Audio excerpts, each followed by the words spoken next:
Assalamualaikum warahmatullahi wabarakatuh. Saya Rizky Putri Aidia, kelas MNJ24CX, and 2441332. Di sini saya akan menjelaskan apa itu AMDAL.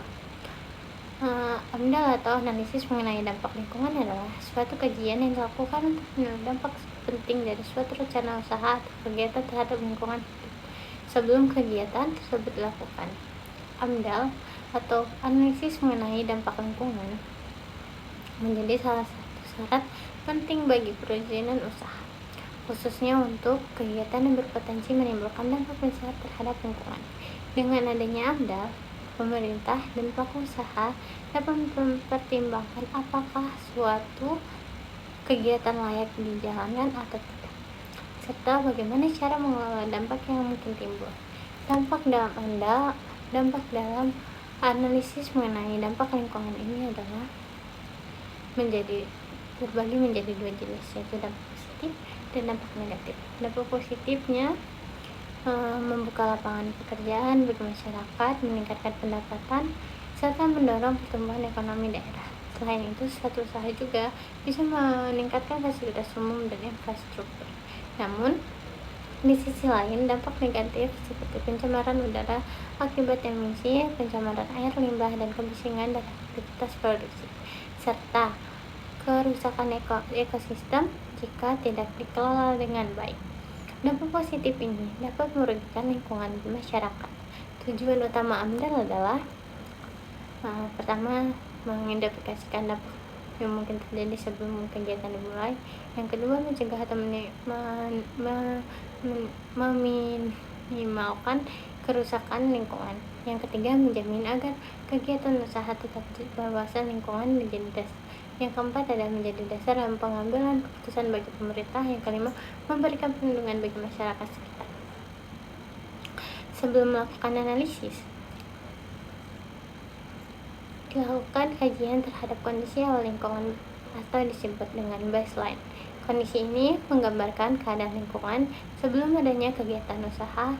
Hal yang dikaji meliputi kualitas udara, kualitas air, kondisi tanah, keanekaragaman hayati, kondisi sosial dan ekonomi masyarakat.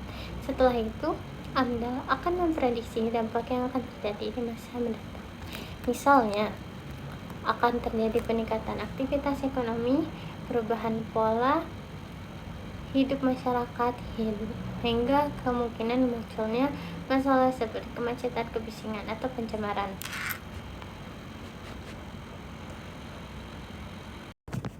Ruang lingkup AMDAL cukup luas, mencakup lingkungan fisik, lingkungan biologi, lingkungan sosial, lingkungan ekonomi, dan lingkungan budaya. Di sini ada contohnya.